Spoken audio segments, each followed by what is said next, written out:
a break. More conversation, more talk, more right after this.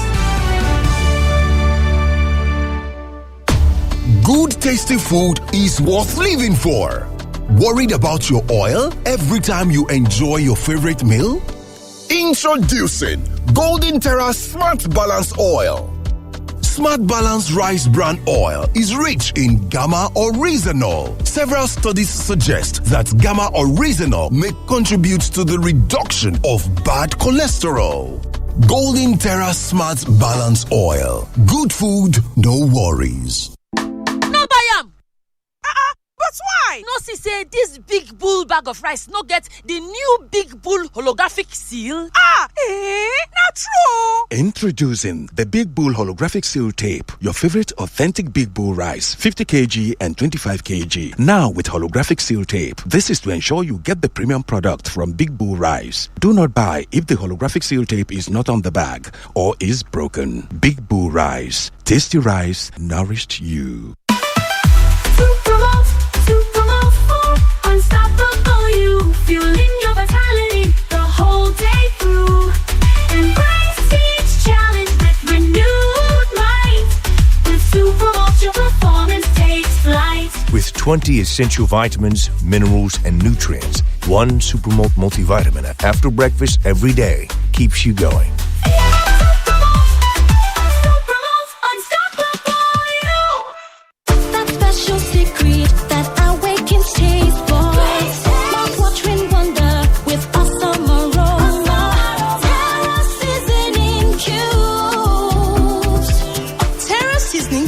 Turns your meals into a masterpiece.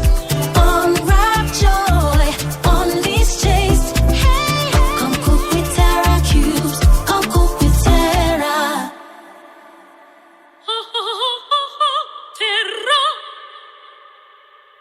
Mom's love is pure. It's so no she does. Mom's special jollof puts a smile on your face. Mom's yummy fries cheers you up. Mom's tasty stew nourishes the family. Golden Terra oil, tasty. Golden Terra oil, nourishing. Golden Terra oil, Golden Terra soya oil. Golden Terra oil helps mom pour her love in the tasty, nourishing meals she cooks for her family. Golden Terra oil, pour pure love. 99.3 Nigeria Info, your number one station for talk. Let's talk.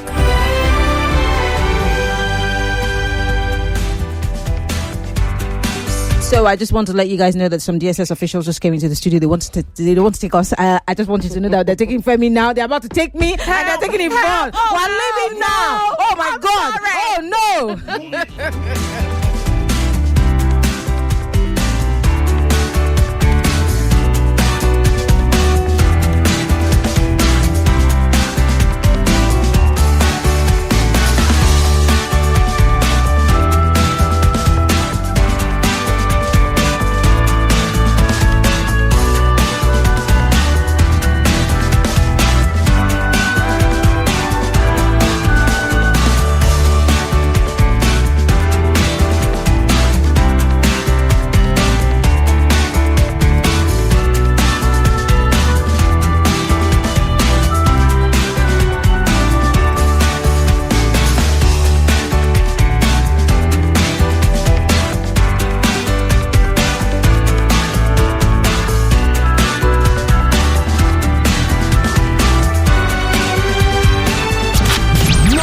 Can serve you the way we do. We go all the way.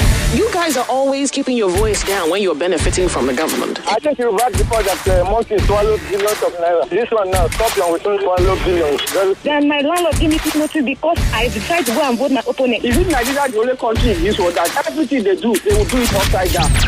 It's 99.3 Nigeria Info, your number one station for talk. Let's talk. Join the conversation no matter where you are. Download our mobile app by searching Nigeria Info FM on the Google Play Store and the Apple App Store. Also, get news updates in sports, entertainment, news, and current affairs right on the app. 99.3 Nigeria Info. Let's talk. You hear it from us. We tell you who, when, where, and how it was said. Lagos Governor Babajide Sanwo-Olu has commended It's past 4 and p.m. present leaders in Get the state. yourself a money planning to point disturb card the peace of Lagos made State, for please your have a progress. reading. this is where it all connects. All in one place. GPS Owike and Co. are suspended because they've been engaging in anti-party activities. Did he not campaign for Labour Party in Lagos State? It's just my pocket. Withdrawing police details from VVIP people. Tomorrow they will call they need people to come and join military. I would allow. The news, conversation, information, and discussion. 99.3 Nigeria Info. Let's talk. It's 4 o'clock. 4 o'clock.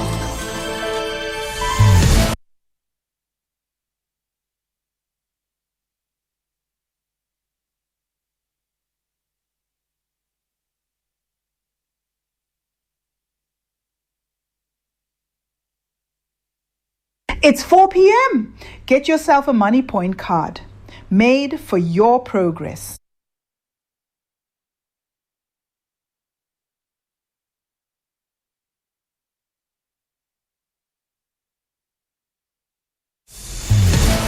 And now the business news.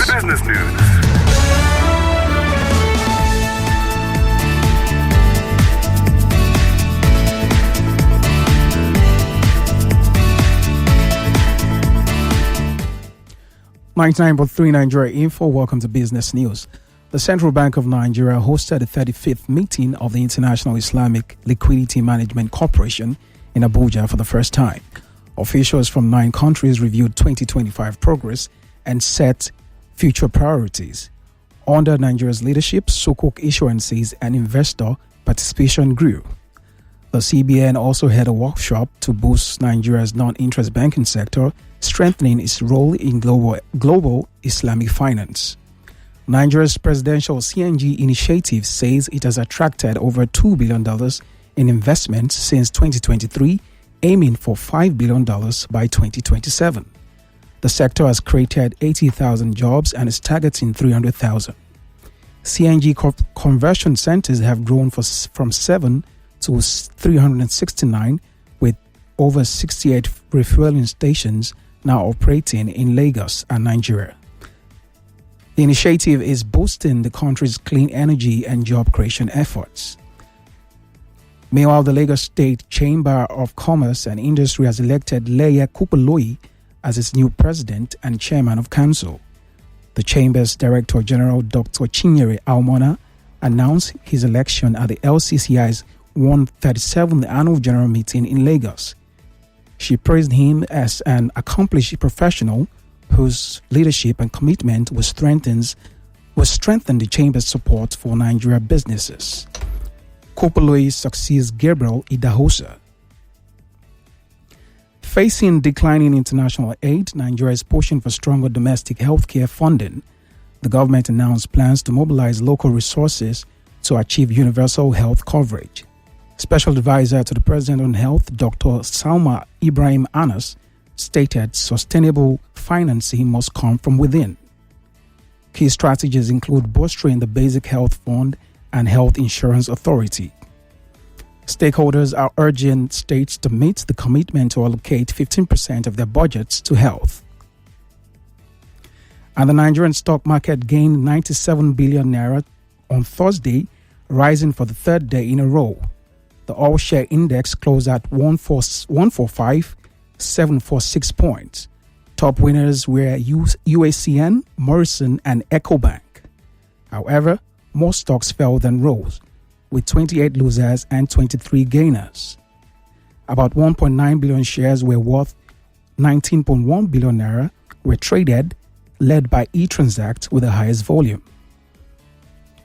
And finally, Netflix is set to buy Warner Bros. Discovery's film and streaming businesses for $72 billion. The deal includes popular franchises like Harry Potter and HBO Max. Netflix says this will bring more content to viewers. The sale still needs approval from regulators and is expected to be completed by late 2026. And that's all on Business News Lagos. Thanks for listening. I am Sonny Jacob.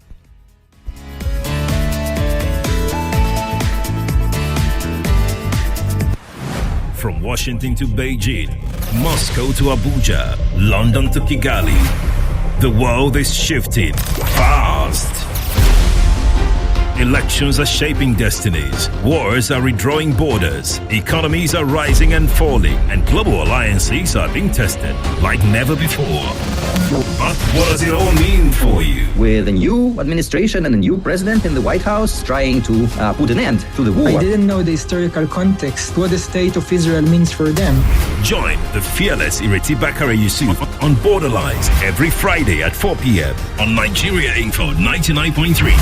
As she dissects the biggest global events and their impact on world peace. Those who are not familiar with Israel or the war itself would not know much about the group breaking the silence.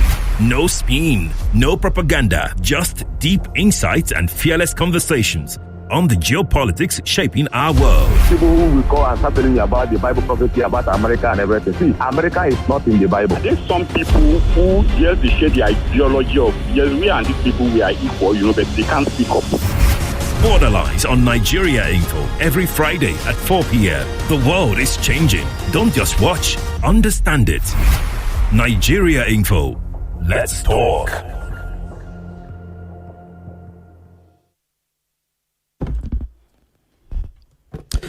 Good afternoon. Welcome to Borderlines, the only show that takes you beyond borders. Right. So last week, as you all know, we were supposed to have His Excellency, the Honorable Foreign Affairs Minister for Nigeria, Ambassador. Yes, he is an ambassador, or he was an ambassador, Ambassador Yusuf Tuga.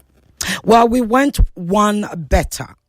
Yours truly and Sharif flew to Abuja to actually have an in-person exclusive 1 hour only on Borderlines, only on Nigeria Info. Will you hear him speak this candidly and for this long?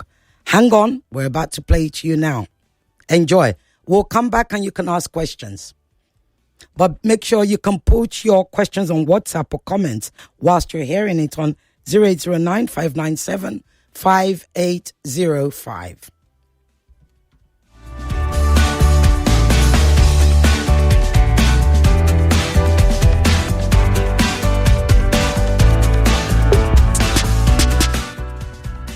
Why did it take the loud noise making of the President of the United States before we actually start to see some very intentional and aggressive movements against terrorism and insecurity? Is that the second question or the third? That means you haven't been listening to us. Because we've been repeating it every blessed day.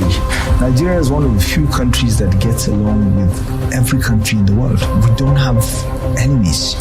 Is Niger not our enemy? No, they're not. Burkina Faso? I was in Niger recently. Burkina Faso? If you have been following, I know. You will see that. But they've closed their borders. Well, unless they've opened it. There's nothing to hide. We're not trying to hide anything. We're not hiding the fact that when Nigerians die through acts of violence, that Christians die, that Muslims die. We're not hiding that churches have been attacked. We're not hiding that mosques have been attacked. But it's important if truly the focus is on finding solutions. Hello, welcome to another edition of Borderlines, the only show that takes you beyond borders. Today, it's an absolute honor. And I say this, I know you all probably think, Cecilia is always making a fuss about it, but this really is an absolute honor and a pleasure. I've been wanting to do this for a very, very long time. My guest today is the Honorable Minister of Foreign Affairs, Ambassador Yusuf Tuga. Indeed, we might only have gone beyond Lagos borders, but we'll be going beyond the borders of Abuja. Ambassador, can I call you Ambassador? Please. Okay, welcome to Borderlands. Thank you so much for saying yes to this, because it's a crazy time for you right now. And I know there's no time for time, as they say. Pleasure to be here. Let me start with the ambassadorial list. Indeed, everybody's excited about it. It's taken 2 years. Why do you believe it's taking 2 years? It's the decision of Mr. President with regards to the timing of when ambassadors are appointed. And as I've said time and again, part of the consideration had to do with the dire situation Nigeria was in when President Tinubu took over, and the reforms that he needed to put in place to improve on the coffers of the state, and which required macroeconomic reforms, and he wanted to make sure that certain things were prioritized. As you know, he came in, he removed the subsidy on fuel, he stabilized the exchange rate, wanted to see an improvement on revenues. We had a major challenge with foreign exchange. The demand and the outstanding payments. Even airlines, if you remember, international foreign airlines had a problem accessing foreign exchange to send back to their countries, to their businesses. And all of that meant that if he had appointed ambassadors at that time, probably would have even had a problem sending them out. And some of our missions required renovation, both the missions, the residences, and so forth. So it's not something, he has the bird's eye view of the country, and also the programmatic approach of the administration. So so before we talk about the list, we've got 32, 34 or so ambassadors as of now, or names which have been nominated by the president and sent to the Senate for clearance. There's supposed to be over 100, I understand. Are we to expect more? We sincerely hope so. Like I said, this is the prerogative of Mr. President. So we're hoping that there will be more, particularly in this building, in Ministry of Foreign Affairs. We hope to see more career diplomats, because there are people that join the service and aspire to become ambassadors. That's why they join.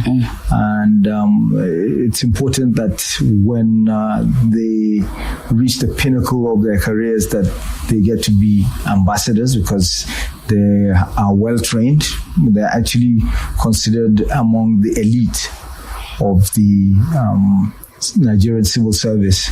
So it's important that we give them that chance. It's also important that our multilateral posts are manned or woman by people like that, because they've got the requisite experience. They've worked all their lives, all their careers, to prepare them for that. So very important. Indeed, because part of the criticism is that there isn't enough named career ambassadors or career diplomats on the current list. So we know to look forward to that. Let's now talk about the list and the controversy. As a former ambassador yourself, indeed, you must know that the ambassador was our last ambassador, I believe, to Germany.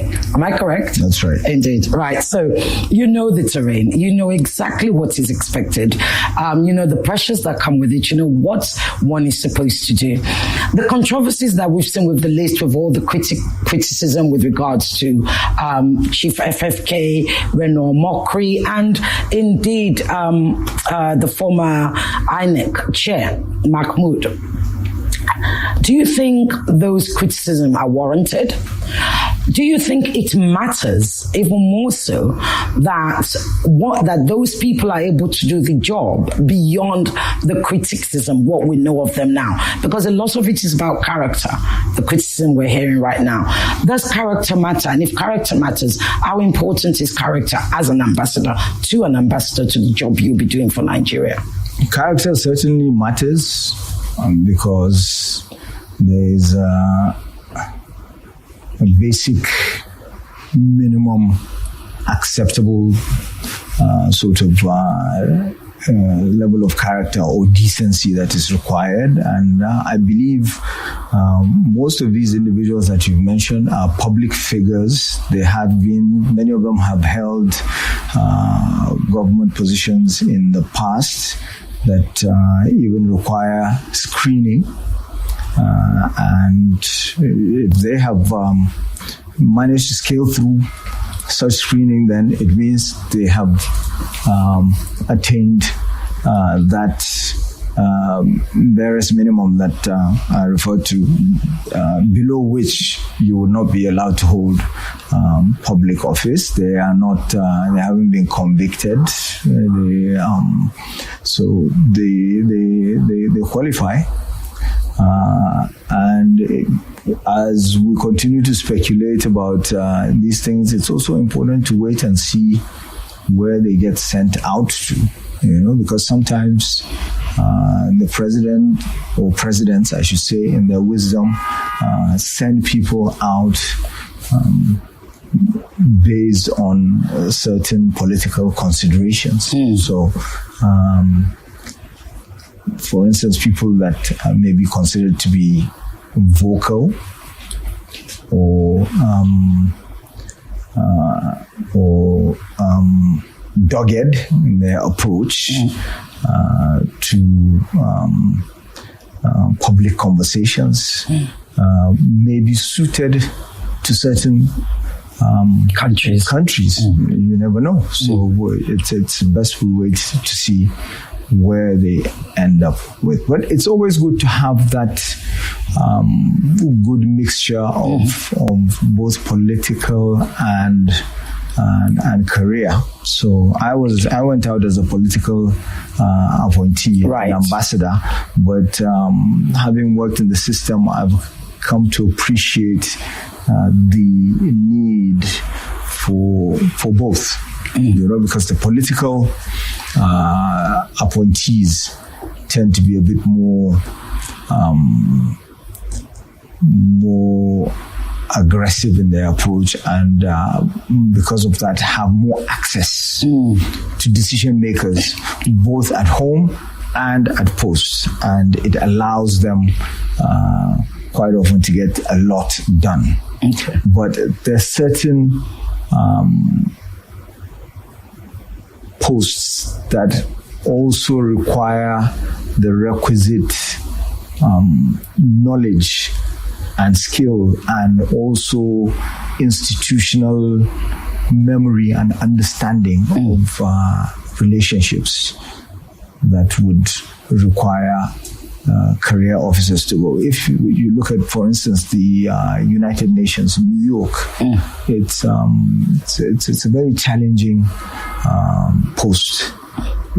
Geneva, also, where you have the United Nations. Addis Ababa, where you have the African Union. These are all places that perhaps the career diplomats would have an advantage because it's not just about knowing the theory, but also the practical experience, the maneuvers. Exactly. Yeah. So there's no time to learn. So if there's a learning curve, and if you have to hit the ground running, so to speak. And it doesn't matter how good a team you have. Once you're out there as an ambassador, ultimately you're the one that is engaging, you're the one that is speaking on behalf of Nigeria, you're the one that is representing. The rest of your team might be in the room. They're not the ones that are going to be responding, on their toes. So very important. So let's talk about Nigerian foreign policy then. A lot of people have said, look, our foreign policy is all but dead. Would you agree? And if you don't agree, what is our foreign policy beyond we are non-aligned? Everybody knows Nigeria's foreign policy is non-aligned. But right now, we don't know which direction our foreign policy is heading. Can you help us understand better? That means you haven't been listening to us. Because we've been repeating it every blessed day. Okay. Our foreign policy is strategic autonomy, is built on the 4 pillars of democracy, demography, development, diaspora, This is the Tinubu administration's approach. There has been a change from what obtained in the Cold War, which was when non-alignment was practical, it was pragmatic, it was a pragmatic approach for Nigeria. Now you have a multipolar global setting, you have hegemons in their regions, you do have some global hegemons as well. So in order to navigate that, we need to change tact. We can't just say we're non-aligned, but rather strategic autonomy, where we engage with other countries based on shared or common interests.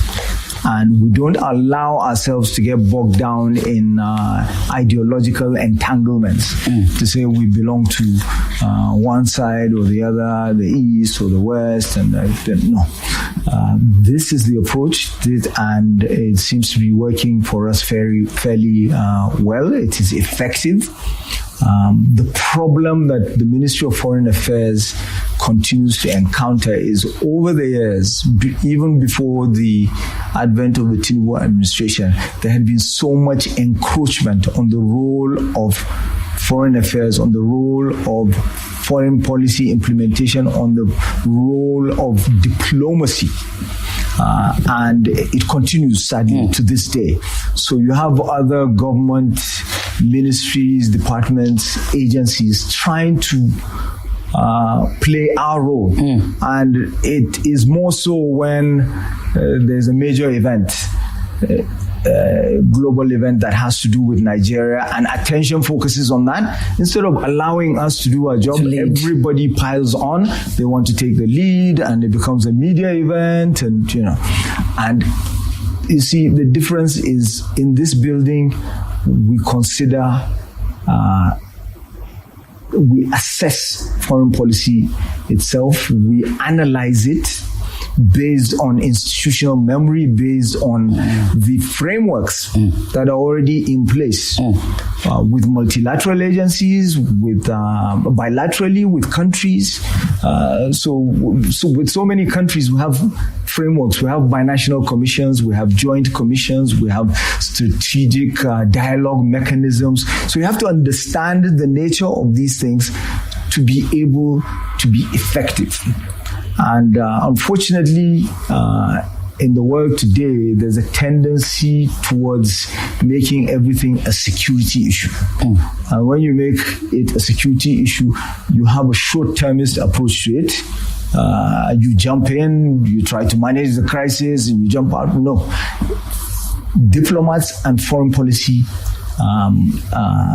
experts should be allowed to do their work. So even in the case of, for instance, the U.S. and the challenges that we've had of late to do with certain allegations and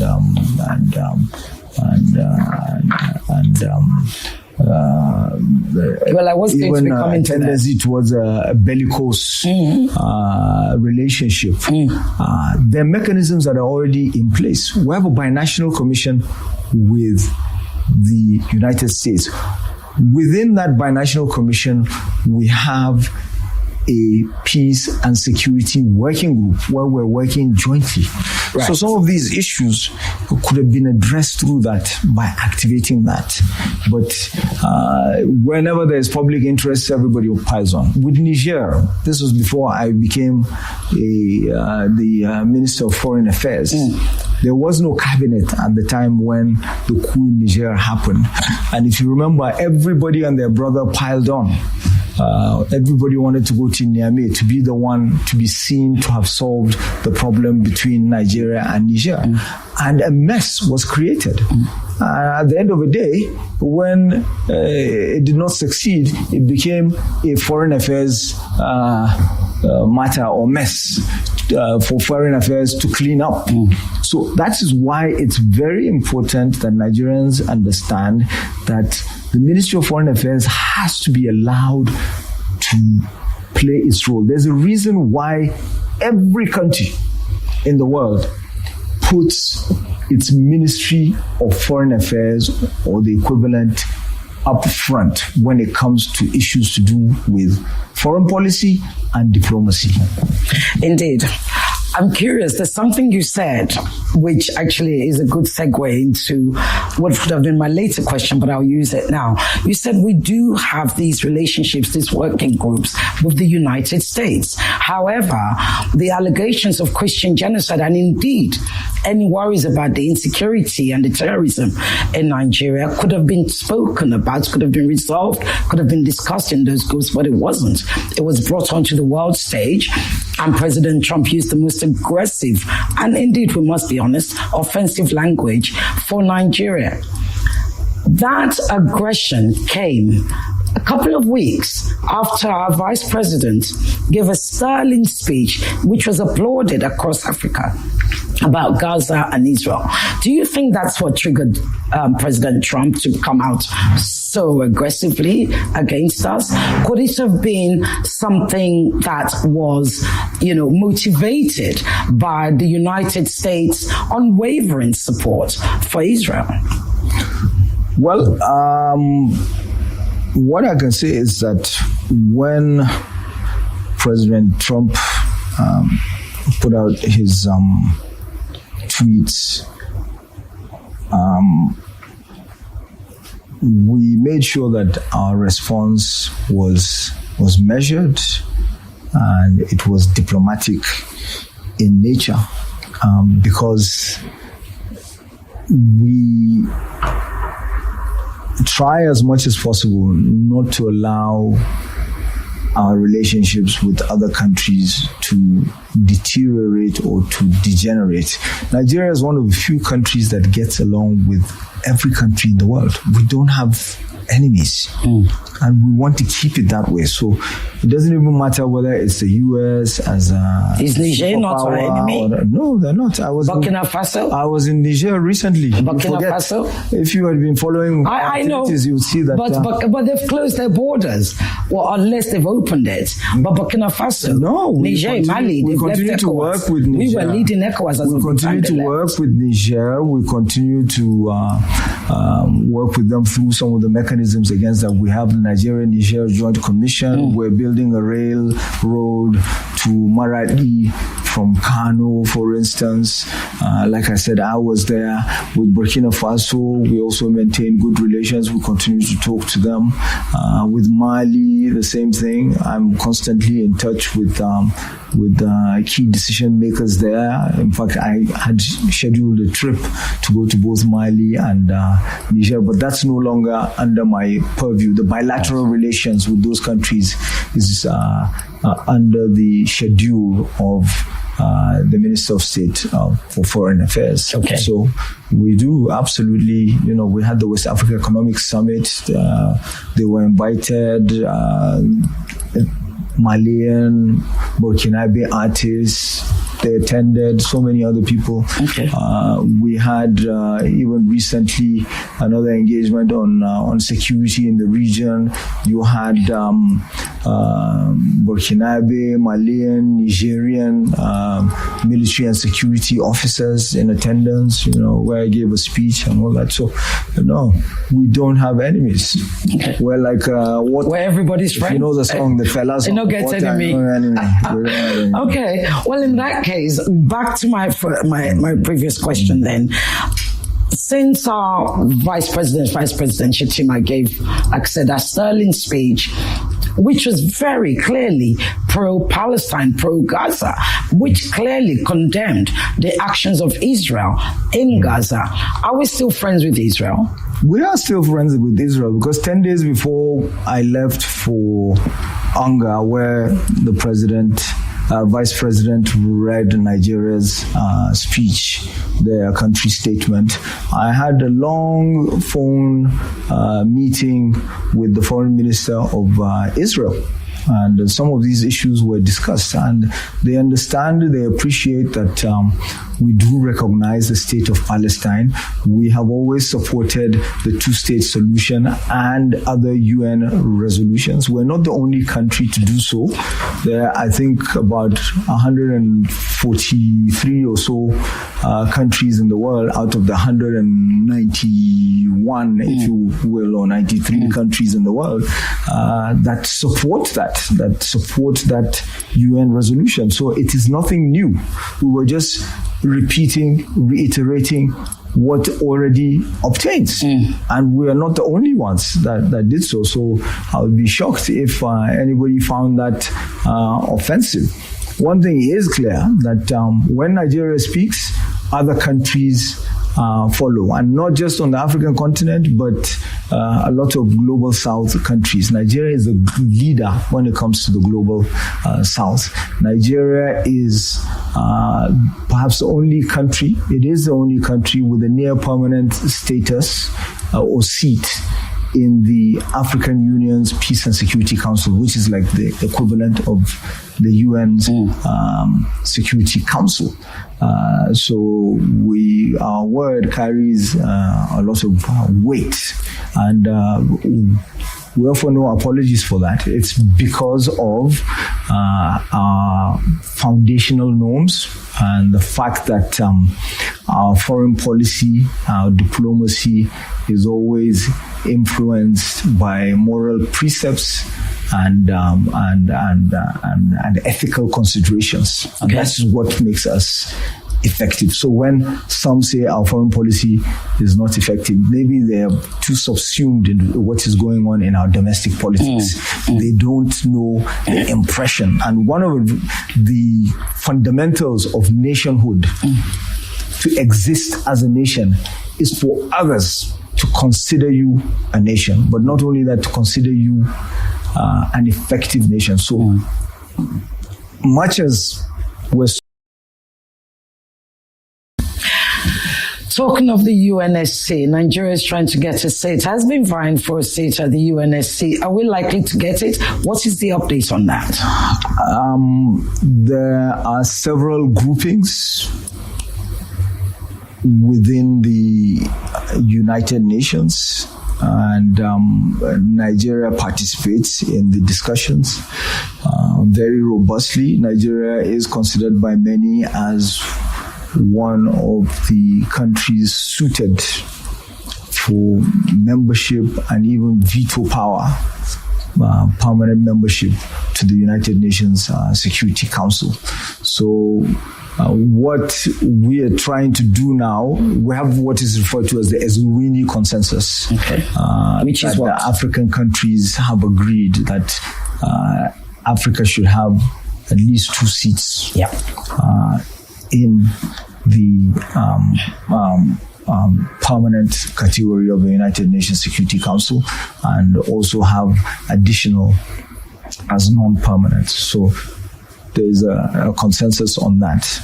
But is Nigeria going to get one of those seats? Well, this is something, it's a process, and are we likely it requires consensus building. I believe so. So what we're trying to do now is progress the constitution. The conversation. Nigeria is one of the countries that is pushing for there to be a text-based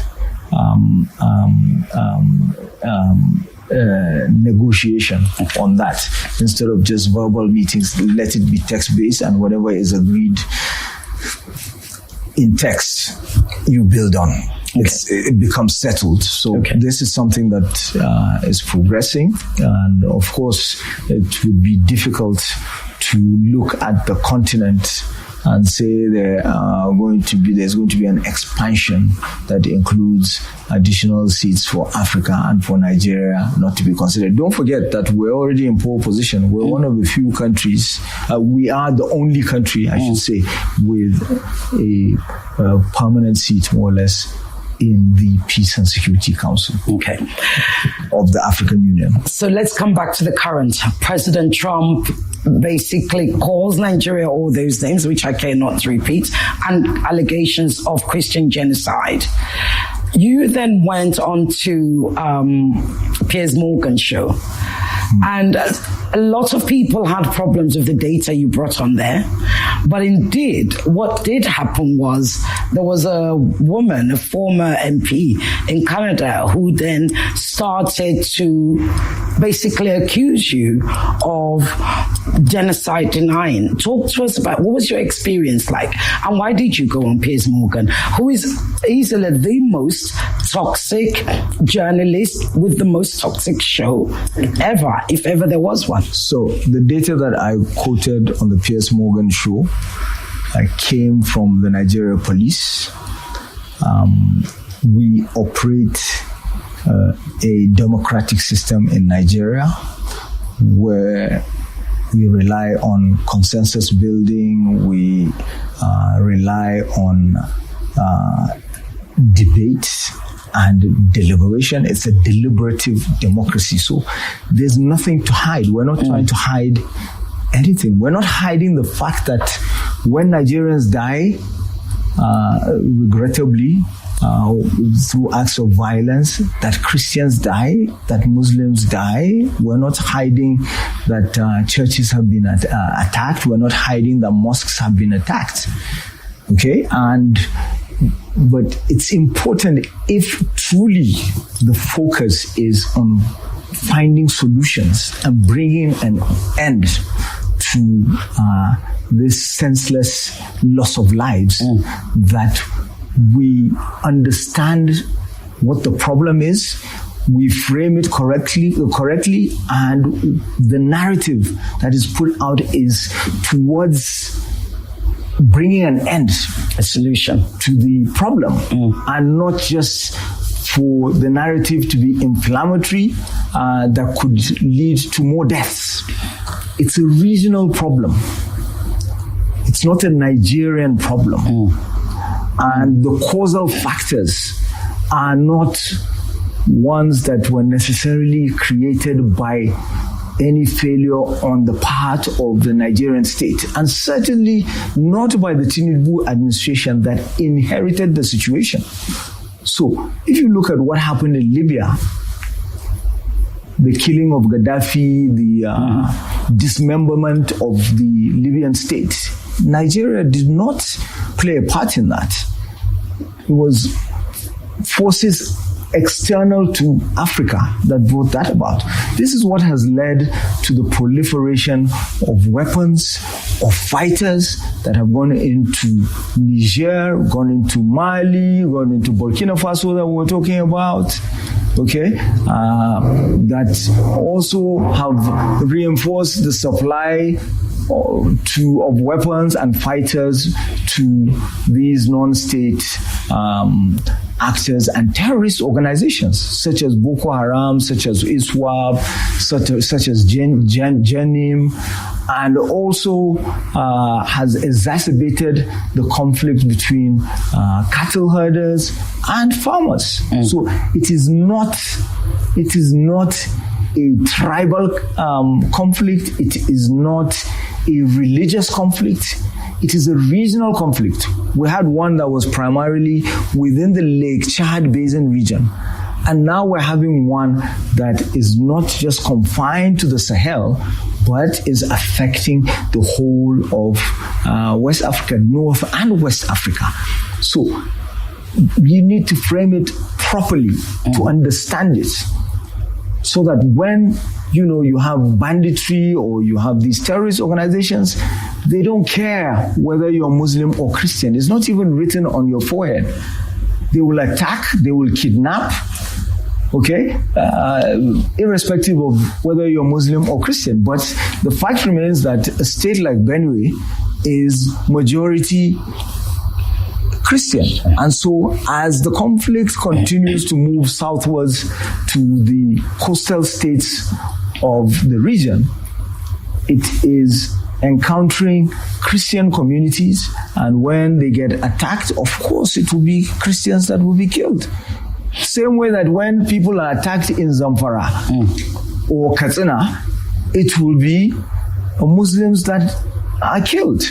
And going back to what you asked me initially about why I did Piers Morgan, went on to the Piers Morgan show, it was the most toxic. I did not choose to go onto that show. The Minister of Information of the Federal Republic of Nigeria was the one that engaged with them and booked me to go on it. Right.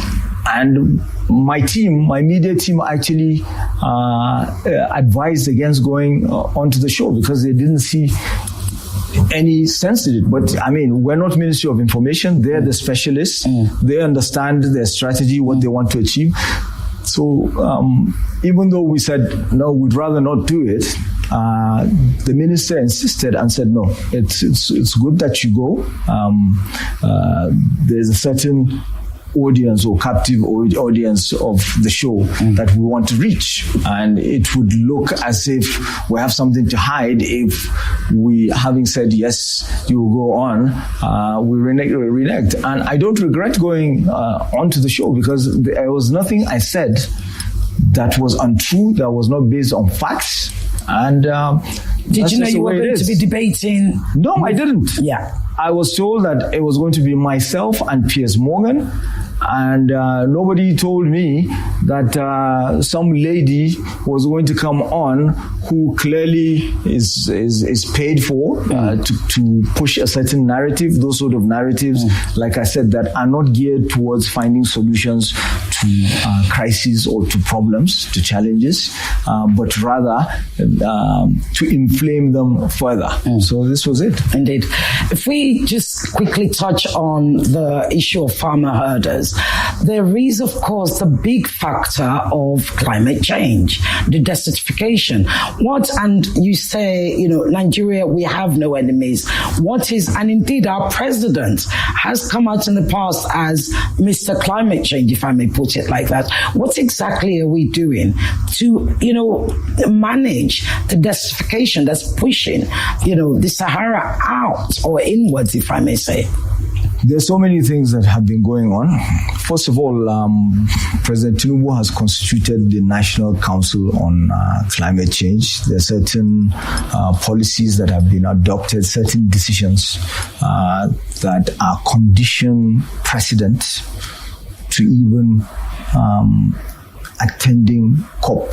COP is on. Yes, of course. And so that was done even before going to COP, before the delegation went out to COP.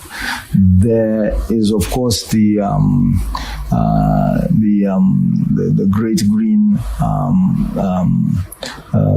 Belt initiative that has been going on to try and stop the desertification in Nigeria. We've had green bonds. We've had we also here in this building have worked on the Green Guarantee Group along with Germany, so that certain projects are identified and the funding is sourced without recourse to sovereign guarantees. The Tinubu administration is also working towards accessing climate change funds that had hitherto not been accessible to Nigeria, and a lot has to do with project preparation and bankability, so that the project makes sense even before you present it to the funds. Because there are quite a few funds around the world that we can get access to, specialize in tackling the issue of climate change. So there's so much happening. We floated the green bonds successfully. But how do we get that into the community so they know? Because with over 2 million displaced, how can those funds clean fuel? This is why we have the CNG initiative. We've got the clean stoves also that are going on, being distributed locally and making a direct impact on communities, on rural communities. Can we use it to rehouse those who are displaced? The 2 million or over 2 million that are displaced in Nigeria, a large proportion of them is as a result of this climate change. So it has to do with flooding. And again, you have initiatives, you have policy programs that are being executed by numerous ministries and departments and agencies, and not just at the federal level, but at the state level and the local level that the administration is superintending. So it goes on, because you see, you have to bear in mind that government is not just the president, or it's not just the executive arm, or it's not just federal government, but it's also state government and it's also local government. But suffice it to say that what further compounded the problem in the region was not simply the effects of climate change.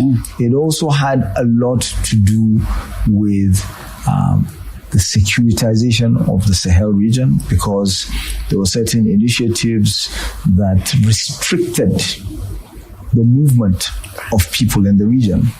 We here have always been accustomed to people moving during the dry season southwards. Some go northwards to the Mediterranean cities to work, and when the rains are about to fall, they move back to the Sahel region and other drier regions.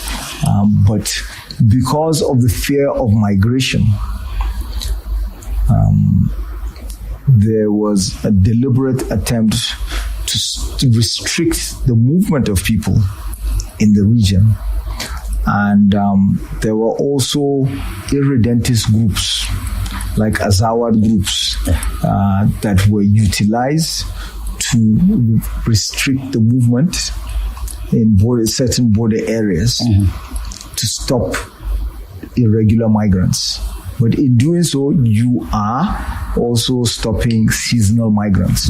So that further compounded the matter. And the fact that some of these groups, the Azawad groups, are irredentists, they're looking to break up certain countries like Mali, like Burkina Faso, like Niger, meant that it pitted them against the militaries or armed forces of those countries, which in part contributed to the unconstitutional changes of government that we experienced in Burkina Faso, in Mali and Niger. So you see how these things interconnect. Yes, indeed. Laukurawa coming from Mali into Nigeria, becoming a menace to Sokoto, to Kebbi, to Zamfara, is also tied to these things. So that's why it's very important to understand these things. That's why Nigeria was able to tackle some of these challenges effectively. The Boko Haram challenge, it was working well when we had the multinational joint task force, which we still do. But after the unconstitutional change of government, which was not created by us, it was created by this stopping of seasonal migrants and because of trying to fight irregular migration. That compelled Niger to pull out of the multinational joint task force, which means when Nigerian troops are in hot pursuit of Boko Haram and they go into Niger, they can't chase them. In the past, you could chase them up to 20-30 kilometers, or Niger can chase them into our territory 20-30 kilometers. Chad can do the same thing. We can do that with Chad. Cameroon can do the same thing. We can do that with Cameroon. It upsets that. How can we get that? We are not the ones that created that. And the reduction in the effectiveness of the multinational joint task force can be directly linked to the loss of lives in places like Benue, because the Republic of Benin is also a member of the multinational joint task force, but it can't work without Niger being part of it. It's like a jigsaw. So you take out a certain piece, then you're going to end up losing lives in places like Benue. So how can we get that back? That's the question. And then you try and dismiss all of that, and then you say that my narrative is that Christians are being persecuted in Nigeria. There is a genocide in Nigeria. It's absurd. Indeed. How can we get back that cooperation? Because indeed, when you look at this trend in West Africa, this coup after coup after coup, that don't seem to be changing. They actually seem to be increasing. Indeed, when you look at the weakness of the likes of Diomaye Faye in Senegal as well. We get that back by giving Nigeria full support, all the support it needs, so that it works. Can we make up with our brothers? As an example of a democracy that works. We're the largest democracy on the continent. And we have suffered in terms of our fight against insecurity, fight against terrorism, because we had to contend with the effects of the Leahy laws that prevented the sale of weapons. In fact, not just weapons, kinetic and non-kinetic military equipment to the Nigerian armed forces on some very, very flimsy. Yeah, I don't want to be too uncomplimentary, but very, very frivolous accusations of human rights violations that are neither here nor there. Because if you look at some of the other countries that are being sold the same equipment that Israel being one, I'm not going to name names. Well, there are lots of countries that you can say that their human rights records are not exactly salutary. So this is the problem with the wrong framing, and wrong narratives deliberately being pushed out. You have to understand the complexity of the problem. If you genuinely want to help and you're genuinely concerned about the problem. So these are some of the things. So it is, the failure of the EU Sahel strategy. It is breaking up Libya. It is we led ECOMOG, Sierra Leone, Liberia. The multinational joint task force was working effectively against Boko Haram. Our problem at some point was the number of people that were surrendering, which is why we had that safe corridor to sort out those that were surrendering, so that we can reorient them, and also for those, of course, who had committed crimes to be brought to book, those that were just simply innocently caught in between, or they had no choice, or the young people and all of that, to resettle them and tackle the issue so that it does not continue to occur. Okay. And so it doesn't become a vicious cycle. I'm being told that I'm running out of time, so I only have 2 more questions if they will allow me. Number one is, given we've now seen a meeting or a joint meeting with the NSA and Pete Hegseth in the United States and others, you mentioned about the lack of sale or the refusal to sell very important military equipment to us. Will the Trump administration, have they agreed to now sell to us rather than just point fingers at us? And indeed, some are asking, and it would be remiss of me not to ask this, why did it take the loud Is that the second question or the third? Well, why did it take the loud noise making of the President of the United States before we actually start to see some very intentional and aggressive movements against terrorism and insecurity in our country? So I know they're going to throw me off. But with regards to the sale of weapons, we have to remind ourselves, and in fairness to President Trump, when previous U.S. governments refused to sell equipment to us on the basis of the Leahy Law. It was President Trump that agreed to sell Super Tucano aircraft to Nigeria in his first term. So, gratis, you have to give him that credit. I believe that before this pressure that was mounted through media, through the U.S. Congress, that ultimately led President Trump to put out those tweets and take the decision to place Nigeria on these countries of particular concern list. We were making a lot of progress on the diplomatic front between the State Department, U.S. State Department, and the Ministry of Foreign Affairs. Prior to all the way down to the designation of CPC. Right. So it's also important to understand the difference between the U.S. legislative arm and the executive arm. But of course, just like in Nigeria, because we operate a similar system, when the president takes a position, all those in the executive arm are likely to follow. And of course, you already had those agitating for the same position within the legislative arm. So this is why it becomes a bit more challenging. We have to wait and see what happens with the engagements that the National Security Advisor led to the U.S. The second question I believe you asked was, why did it take the loud noise making for us to begin to see intentional action? For President Tinubu has always been committed. He has always been deliberate. He has always been purposeful.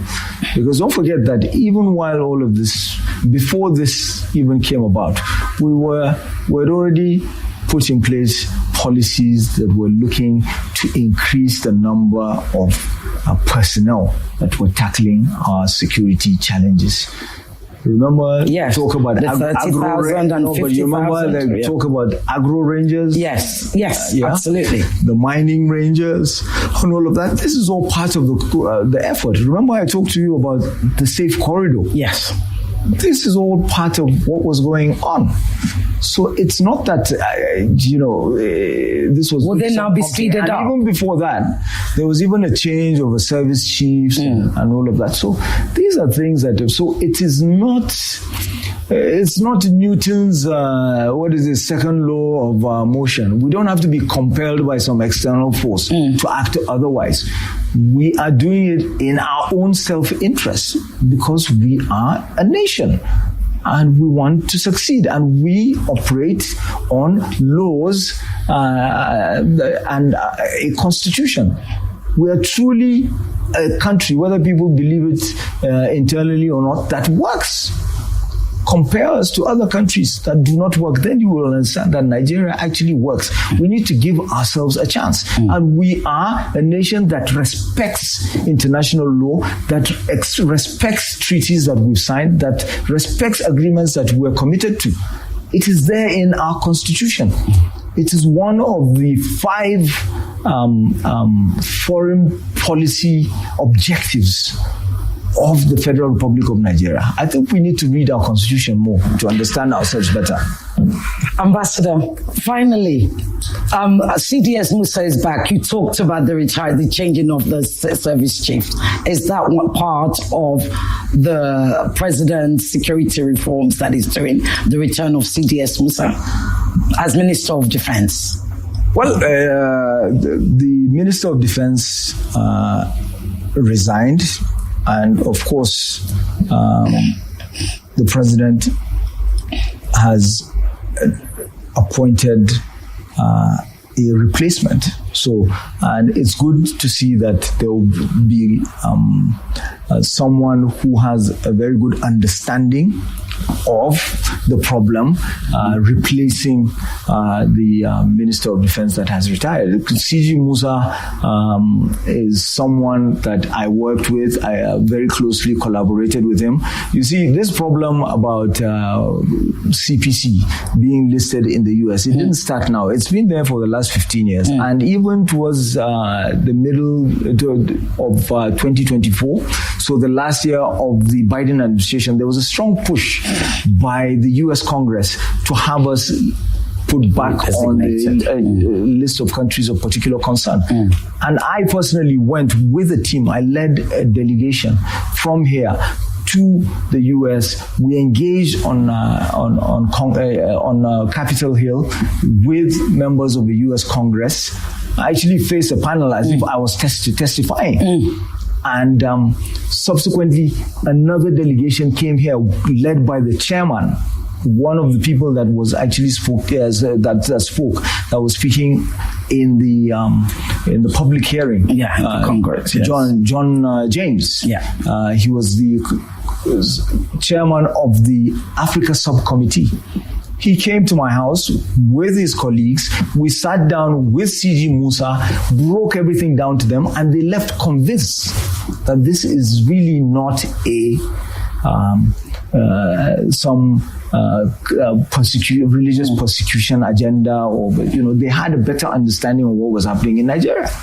And that's one of the reasons why under the Biden administration we were not put back onto this countries of particular concern list. So we're effective when we come up with an effective strategy, and that's what we need to do. And I'm happy that someone who understands that is going to be Minister of Defense. Thank you so very, very much. Look, I could talk to him for the next few hours and it wouldn't be enough. That was my guest, the Honorable Minister of Foreign Affairs to Nigeria, Ambassador Yusuf Tuga. Ambassador, thank you so much. It's a crazy time for you. Thank you, really. We appreciate it. Thank you for having me. Cheers. Take care.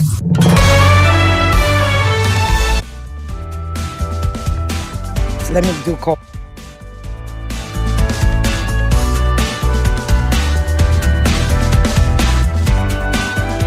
Restart.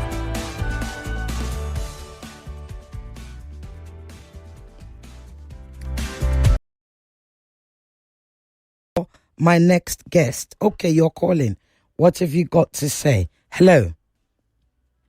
Hello? Yes, good afternoon. Good afternoon now. What's your name? Where are you calling from? Okay, go ahead. Give me 30 seconds. Go ahead. We want as many as possible. I want to ask the ambassador, does he feel that over the past 40 years that Christians have been persecuted in the north? Since Dom Kadbali time, they have been persecuting the Christians in the north. Did he believe that? Is he in the belief that that has happened? And when they say Christian genocide, and they say, they now explain it to Hadess clash, Libya clash, all sorts of clash. Will he ever believe that Christians have been persecuted in the north for the past 40 years? Not now. Thank you. Okay. Well, the ambassador is not here to answer that question, but I can still take your calls. Hello. Hello. Hello. Yeah. Yes. Good evening. Quickly. Good evening. Yeah, this is from Bariga. Paul from Bariga. Yes, Paul. Yes, indeed. Or comments. Yeah. Yeah. I want to disagree with the minister, the ambassador minister. Affairs. Yes. Okay, the ambassador on Nigeria being a country that respect laws and constitution of other countries, international countries. Now, based on the fact that the case of Nnamdi Kanu has not been looked into. He was extraordinarily rendition to Nigeria. So how Nigeria broke the law in that international law in that regard. So I want to totally disagree with him. If he can address... He can't. That was pre-recorded. But I'm sure he will hear all your comments when he plays it. Thank you. Hello. Right. I have 3 minutes left before my next guest. Quickly. Hello. Hello. Hello, good evening. Good evening. My name is Shola from Ogun State. Go ahead. Still see an element of economical within truth with what the ambassador or the foreign minister is saying. But if he has to be the actual, he tends to deny the fact there is no genocide because this has been on in Plateau State for long, Benue, and some other places, Southern Kaduna. You shouldn't shy away from the truth. Did you actually listen to him? Yeah, I did. No, you didn't. I advise you to go and play it again. It's on YouTube. Okay. Unfortunately, I have to go, but go and play it again and please listen to him. Listen, he didn't deny. Yes, he didn't agree that it was a genocide, but he certainly didn't deny what was going on. Go and listen properly. That is the problem with us in Nigeria. I beg your pardon? You can't speak for him, right? No, I'm saying I interviewed him, so I know what he said. You're saying he said, and I'm saying no, he didn't. No. Go and listen to everything he said. No, you didn't get me right. Listen. Okay, go ahead. What I'm trying to say is that he can't deny that he can't deny genocide. There is a genocide of Southern Kaduna. What is the definition of genocide, sir? And you will be the last call I take before I go to my next guest. Okay, it means already the in the mastering studio. of a sexual tribe. Wrong. So what's it then? Right. Genocide has two thresholds. Hopefully this will be the last time I'm having to say this. There has to be a political threshold and a legal threshold. The first threshold, the political threshold, the intent has to be, there has to be intent.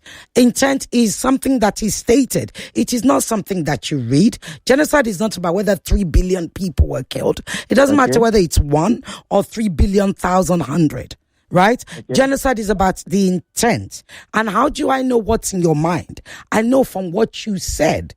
Now, as this federal government, or indeed any federal government, ever actually said that they want them, there will be no Christians in Nigeria, have they said anything to give the impression that go ahead and kill Christians, go ahead and burn churches? No. There you go. So you can't state that it's a genocide.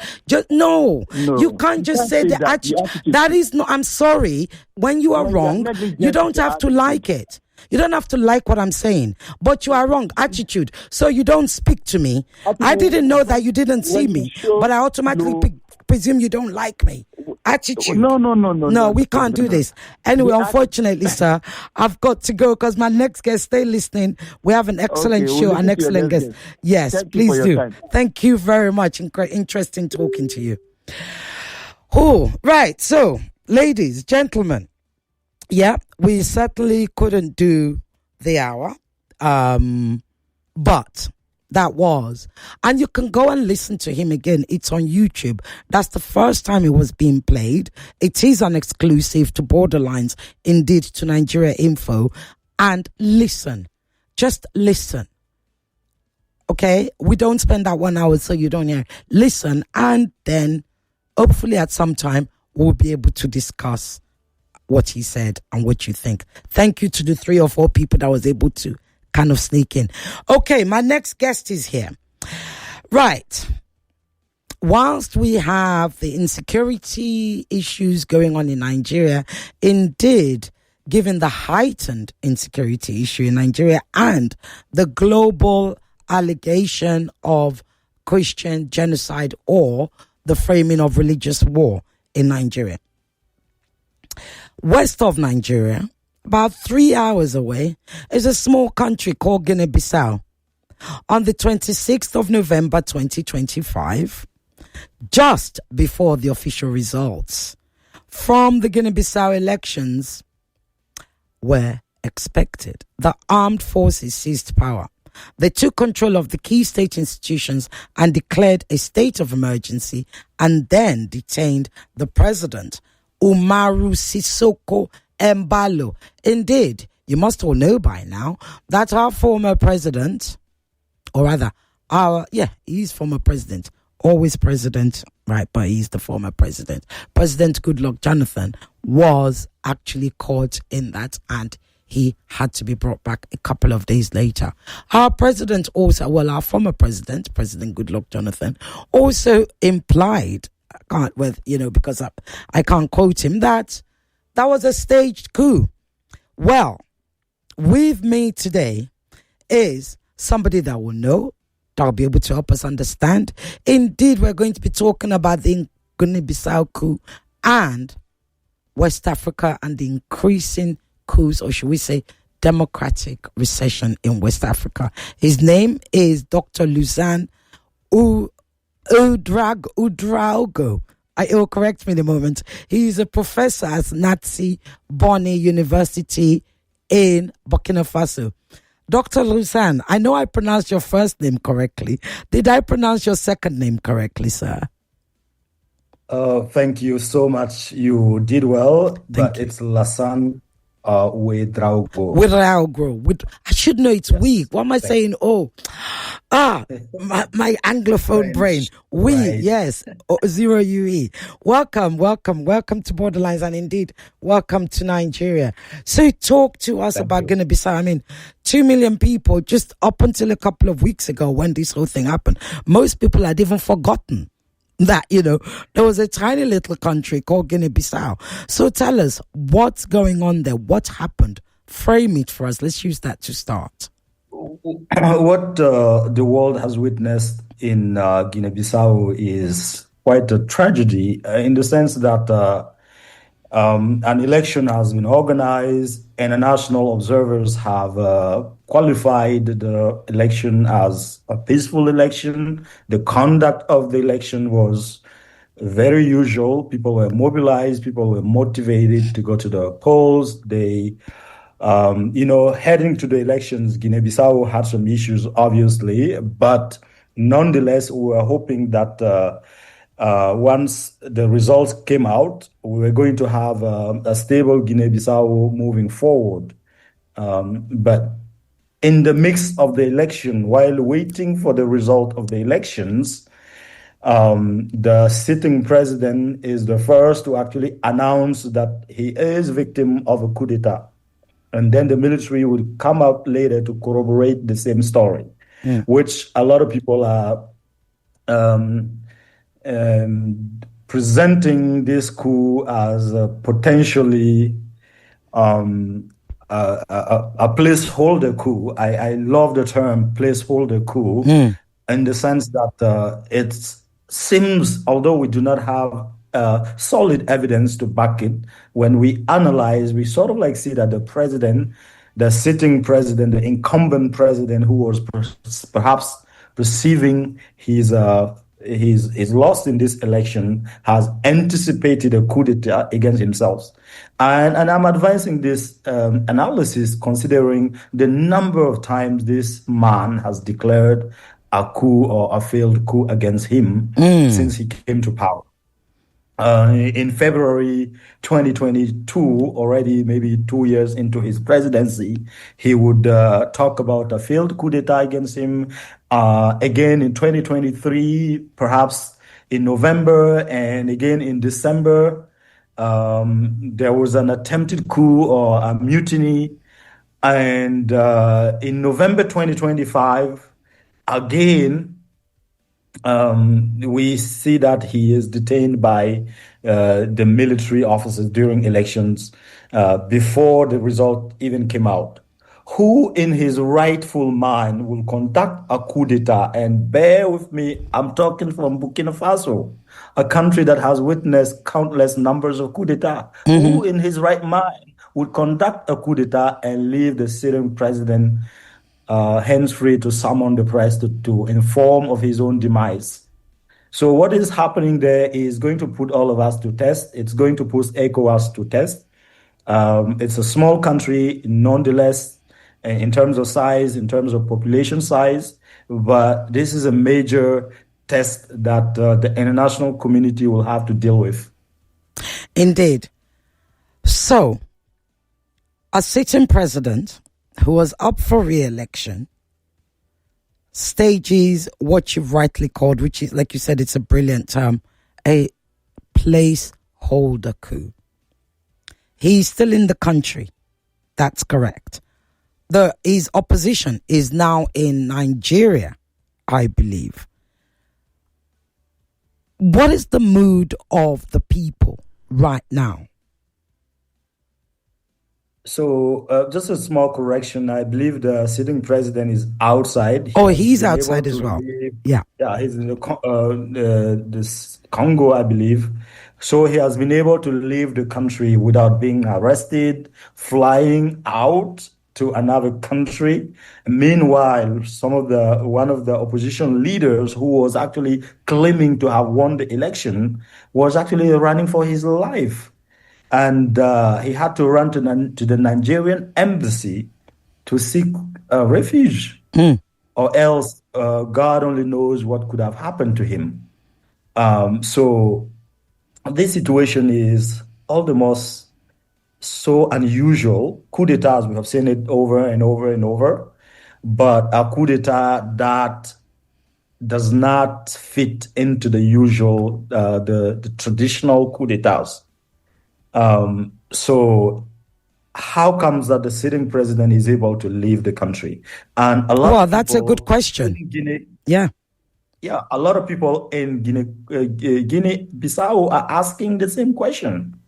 They feel that it's not only a lost opportunity in terms of maintaining democracy, but it's also a lost opportunity in the sense that their voices have not been heard, because the military that came in is announcing a one-year transition. I know ECOWAS is down there seeking to negotiate with them, but they are already announcing that they're going to maintain a one term. They're not talking about, we are going to look into the election result and figure out who won the elections. If that was the case, I was going to say, these guys are really up to something. They want to maintain elections. They want to maintain, make sure the choices of the Guineans, the Bissau Guineans, is respected. But that's not the case here.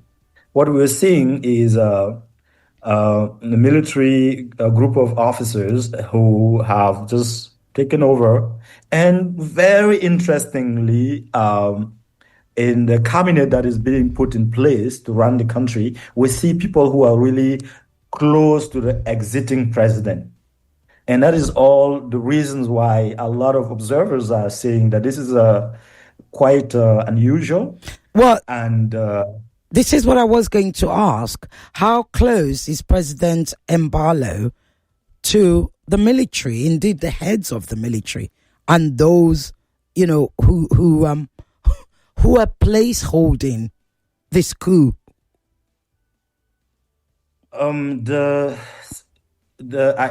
do not have a clear indication whether these officers, the high-ranking officers who have taken over, his handyman. But what is sure is that in a small country like Guinea-Bissau, the higher-ranking military officers couldn't do this kind of coup in a very bloodless manner without at least arresting the president, unless there has been a previous conversation or staging. If this is a stage coup, then President Mbalo is a very, very, very poor performer. This is not how coups are done. And even if you want to stage it, ask anyone, and they will tell you that that's not how it's done. So, and we could also see that people who were close members of the exiting government are now part of civilians, part of the incoming government, military government. So that goes on to indicate so much how... So let me just understand that. The civilian members of the civilian government that was just quote-unquote ousted are now also part of this military junta. Incoming government, exactly. Right. So, were they military members before, or are there going to be civilian members of this military government? No, this is definitely a military coup. But when the military take over and they want to form a government, oftentimes they need technicians, they need people with skill. And and when those people are coming from that party that was running the country, and were seen not so long ago alongside the president campaigning, then it goes on to say a lot about what has been cooked out in this wonderful Guinea-Bissau. One of the stories that we heard was that, or one of the things that came out in the news was that the electoral commission said, the tally sheets and servers were stolen or destroyed. How does that, and of course there was a good turnout of voters for these past elections. So how does that feel for actually residents, the voters, the citizens of Guinea-Bissau? Whose, if you like, democracy appears to have been stolen. This election was organized in such a way that international observers were on the ground. ECOWAS, namely the African Union, namely the EU, all of them were there to oversee the conduct of the elections. So, and the Guineans entrusted that particular body to oversee the conduct of the election. How comes that after the coup, we're talking about the tally sheet being stolen? By who? In whose interest? So I think this is the story being told, but we are more likely to believe that it's not a safe place to be right now as an election organizer. The institution in charge of so they will just say anything that will save them. Honestly, if military men are in charge, whatever thing they tell you to go out and say, that's what you're going to go and say. Well, were any of the electoral officials arrested, detained?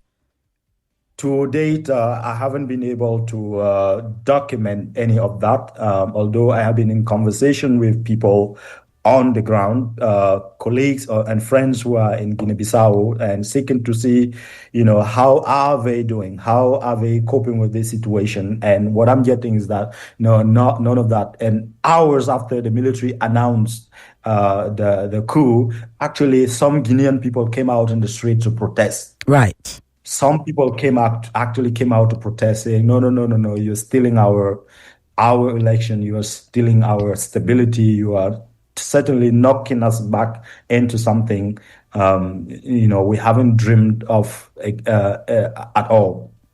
And how did the military respond to that? Were they aggressive, or they just allowed the protesters to get on with it? Obviously, they didn't allow it to go on and on and on. So people were quickly dismissed and dispersed. And that allows us to, as observers of the regional international scene, to start looking for ways to understand what really happened in Guinea-Conakry. Was it really a coup d'etat? What if it was really a coup d'etat? What if Mbalo was actually a victim of coup d'etat? We cannot rule that out either, because there are other forces. Obviously, when you take a country like Guinea-Bissau, you would say, oh, well, it's a small country. It's the population is small, the economy is not that big. But underneath all of that, there's also another major thing that Guinea is oftentimes known for in a very infamous way, and that is sometimes the narrative in which Guinea-Conakry is linked. The name of Guinea-Conakry is linked to international drug cartels. And when you factor that in, when you look at that side, of course, cartels and all the organization that goes with it, it stretches far beyond that small country, all the way to Latin America and Europe. And so could we envision a case in which the drug cartel might step into Guinea-Bissau and seek to push in military men that might be in favor or might be close to that kind of international network of of drug dealers. Could that be the case, given that in a not so distant past, Guinea-Bissau was actually presented as a hub for international drug cartels and military leaders and officers who might actually be close to Mbalo. President Mbalo were actually cited in some of the reports, and I'm talking of UN reports, that they might be part of or facilitating those international networks of drug and cartel. So I don't have any evidence to suggest otherwise, but I'm just pointing that out as another dimension to the crisis that is unfolding before our very eyes in that Guinea-Bissau, given that the economy is also not that great. And this is what I was going to say. Yeah, you talked about the narcotics. Sort of, is it a parallel economy to the economy of the country? Number one. Number two, often when you have such a large drugs, or criminal parallel economy, the elites, especially the political elites, are part of it. Could this coup have been sponsored? Could it be some sort of turf war? It could. And if that is the case, the Guinean people are hostage of an international cartel. It could easily be because the cartel does not really care, because if they need to run that parallel economy, and that is an extremely difficult state to control, given the number of small islands that are present in Guinea-Bissau. So, and the Guinea-Bissau army is unable to fully control and have a clear coastal surveillance that will prevent that from happening. And if the cartel is able to actually influence some, officers to take over, that could be a very bad situation. But we're hoping that that's not the case. But in any case, you don't do a coup d'etat without having some sort of backing up, some sort of alternative, exit in case it doesn't work. In some sort of financial support somewhere whenever the international community begins to shut down, closing up on you. What do you do then if you don't have that kind of prerequisite, backing up or, some sort of exit where you can actually lean on? And that is why some observers are also looking into how the drug cartels and the economy that it's bringing into the country might have something to do with this coup d'etat. And I'm using my words wisely. I'm saying might. I'm not saying it's actually what is happening. Let's talk about. We'll stay on this. So, you were going to say earlier about the economy of Guinea-Bissau, which is what? Cashew nuts. Yeah, I think cashew nut is the major export product in that country. And it's very sad that with a population of around 2 million, they are still unable to take good care of that population. So there's a lot of suffering going on. There's a lot of uncertainty, on a day-to-day basis for the common man. So that is perhaps the reason why the drug cartel was able to actually implant very strongly in that place. Although drugs is not, it's an exit point. And this is it. Where? So it goes from Guinea-Bissau to where? And why Guinea-Bissau of all countries? It's a hub. It will go because of its geographical location. And I was mentioning the fact that Guinea-Bissau has over 80 small islands. Right. So it is quite difficult to be able to monitor all of that to make sure that any boat that is coming from Latin America and stopping at any of those coastline points, stopping point, but once it lands to Guinea-Bissau, the next route is toward Europe and perhaps Central Western Africa as well. And the UN reports actually identify some of those routes clearly that Guinea-Bissau is pretty much a trading point, hub where drugs coming from Southern America would land there, and the next route will go from there to Europe or to inland West Africa, for that matter. Okay, I mean, I have. I was going to read. I have quite it's a press release from a group of concerned, very senior ECOWAS West African representative, former president of the Republic of Cape Verde. We have, Nigerian Dr. Olukeshi Adabayo. We have Halima Ahmed, former ECOWAS commissioner. You have Dr. Kojo Asante, director of policy engagement in Ghana. Jose Brito, former minister of foreign affairs of Cape Verde. There's Professor Jibrin, Nigeria.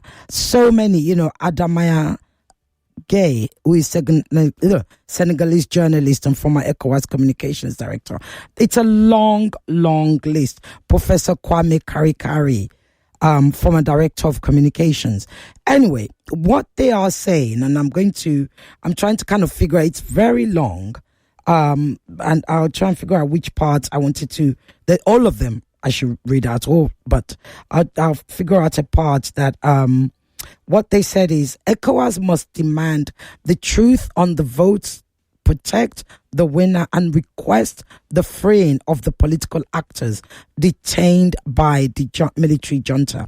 Accepting that a group of military and political players collude to deprive their compatriots in their diversity the right to choose freely their leaders through transparent elections would signal to the whole of West Africa that the only law that rules henceforth is that of the most powerful. Everybody knows that it is also that of the jungle and a recipe for the triumph of chaos and disorder. The leaders of the member states of West Africa, in conjunction with the African Union, the CPLP, and the United Nations, must act with clarity, courage, and determination. What is at stake is not just electoral democracy, but also the wide value embedded in the rule of law across the continent. Do you agree with that? I totally and firmly, entirely agree with the idea behind this statement. The invitation for international community to act decisively into this country, because what has happened here, it's not just about. I cannot hear you. I think. Have you got on mute? Hello? I think. No. Okay, now I can hear you. Yes, you were saying. So what has happened in Guinea-Bissau is beyond imagination, and if the international community does not look into this clearly, because we don't understand the reasoning behind the coup d'etat. In past coup d'etats, military leaders have cited insecurity, they have cited so many other things, and on the backdrop of that insecurity, we have seen civilian leaders who were either revising constitutions to stay in power, as in the case of Guinea, Conakry, or civilian leaders being incapable of actually solving terrorism-related crisis. But what is happening here in Guinea-Bissau? And remember that not so long ago, a commission of ECOWAS, a delegation of ECOWAS to Guinea-Bissau has been booted out by the same Umbalo. They wanted to understand what is going on prior to the elections. And he literally just kicked them out. And if we look back a year or so ago when Guinea-Bissau organized its legislative elections, the sitting president, Balo party, did not win the elections. So it was left out to the opposition to form a government. But what did he do? He literally just canceled that, and he has been ruling by decree. So another way of looking into what has happened in Guinea is that Guinea has always been under a coup. Umbalo was not really a legitimate leader in the strictest sense of the term. So he has been ruling by decree. So because there's no parliament deciding whatsoever, so the people of Guinea-Bissau has been hostage of that man and his government for far too long. And if there is a coup d'etat today taking him out, we still need to understand what has happened. And perhaps this is the moment for ECOWAS to actually activate its military force. And, I was going to say that. Consider. That was going to be my next question. Is ECOWAS strong enough? Yeah. Because let's look at it. We have Burkina Faso, we have Niger, we have Mali. They're all, under a military junta, irrespective of what you may think or how bad or well you may think they're doing. ECOWAS hasn't been able to stop them, indeed. Those three countries have gone, have stepped out of ECOWAS in order to remain as they are. Has ECOWAS got the backbone, the courage to actually step in and stop another country from falling or remaining under the umbrella of a military rule? I think what has happened in Guinea is really bad for the other military coup leaders. But at the same time, it's an interesting exercise for ECOWAS to reaffirm that it is still in this conviction. It still has this conviction that West Africa has to be a region of democracy. West Africa has to be a region that works under democracy, and that the people across West Africa, whether you are Guinean, Ghanaian, Ivorian, Nigerian, that your voice should matter. And what has happened in the Sahel region, ECOWAS has made a certain number of mistakes in its engagement with those countries that has led to what we know has happened. Prior to the elections, sending high-level mission to hear them out. What is going on? What is the reason you are not having an understanding? How can we support you? And how can we mobilize the international partners to support you to go toward to the elections? And elections cost a lot of money. And I know for sure that the international community has supported the organization of that election. ECOWAS and its traditional partners have supported the organization of that election. But this is a test for ECOWAS. Is ECOWAS still standing by its principles of rule of law, of a devolution of power through elections, or is ECOWAS just going to bend the knee and say, okay, it has happened, we're just going to negotiate, we're going to let them rule Guinea for another year and then organize elections again? I think this learned scholars' statement is something that ECOWAS should hear it and act decisively, and perhaps begin to involve the civil society leaders across West Africa to help them figure out how to act here. Absolutely. Perhaps not just go in with the military, but at least seek to understand what a diplomatic solution. A diplomatic solution. And that diplomatic solution has to be firm. It has to be a very firm diplomatic position. And all the international partners of Guinea-Bissau should be on the same board to be very firm that, okay, you have stepping in and saying that the conduct of the election is problematic. Okay, why are you not addressing that matter? Why are you not looking into the election results and figuring out who actually won the elections. Yeah. Why are you setting up an agenda for yourself? Indeed. And on the question whether ECOWAS still has a backbone to act in this situation still stands. I think in the coming weeks and perhaps months, we'll see if it's still the ECOWAS that we have all known, or because if every time there's a coup d'etat, you are issuing statements, you are calling the various parties to come, and eventually you are letting it happen, or you are imposing sanctions on the military leaders. If you are imposing sanction on Guinea-Bissau now, you're going to sanction the Guinean people. It's not the military leader. None of them is going to actually feel the actual effect of any economic or political sanction. So those sanctions don't work. Thank you. And you have to make sure this coup don't happen. I think ECOWAS has missed an opportunity to act decisively when ECOWAS got kicked out of Guinea-Bissau prior to the elections. Yeah.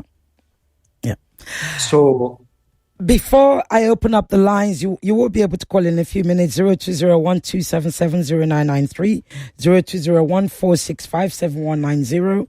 You can send your WhatsApp message to 0809-597-5805. Prof, let's talk about democracy in Africa, at least West Africa. It would appear democracy is dying. Would you agree? And why is it dying?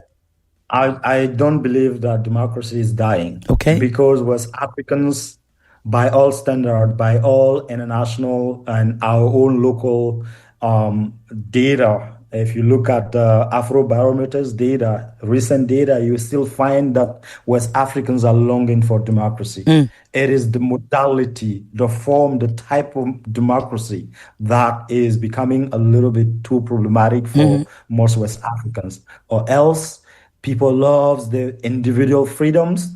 They love to be able to choose their leaders, and so on and so forth. But there are certain forces that are actually under the way, preventing that from happening. What forces are those? What forces are those? Those forces are economic forces, primarily economic. This is one of the regions of the world where there's a concentration of poverty, there's a concentration of misery, there's a concentration of all kinds of evil that the everyday folk are living through on a single day. In Nigeria, I was witness of at the moment when a driver told me that in Nigeria, everything is possible. And I was grappling with that idea of everything is possible. Do you mean when I step out of your cab, I'm going to see a lion, or he told me it's possible. Everything is possible, not in the positive sense. Life is very, very fragile. You can take your daughter to a hospital tomorrow, and the next day you are unable to buy medication for her. It's that kind of fragility that is the first thing undermining democracy, because people are perceiving that the political elite is coming toward us every 5 years or every 7 years to seek our voices. But once they're gone, we don't know what they're doing until the next round of elections come again. Okay. So what are they doing in between? So that is primarily one thing. West Africans have not been able to enjoy the dividends of democracy the ways in which other people across the world have been able to do so. And that is quite something that undermines democracy. And secondly, in some quarters in West Africa, our traditional partners have not been always fair in dealing with us in terms of our various partnerships, whether again in the economic side or extractive neocolonialism. Extractive, exactly. A country like Nigeria is producing oil, and I can still see power outage in the capital city, and that is not acceptable. A country like Burkina Faso, when people are talking about democratic backsliding, I hate to see where we are, what we have undergone. I don't like it. I didn't like it, but we're not backsliding. Well, I did want to ask you about Burkina Faso because I spent, and you know, I'm glad you are from Burkina Faso. I spent 90 minutes listening to the interview, the press pally. So it wasn't one of those translated things on you. It was literally a press pally between Traore, General Traore, and the press of Burkina Faso.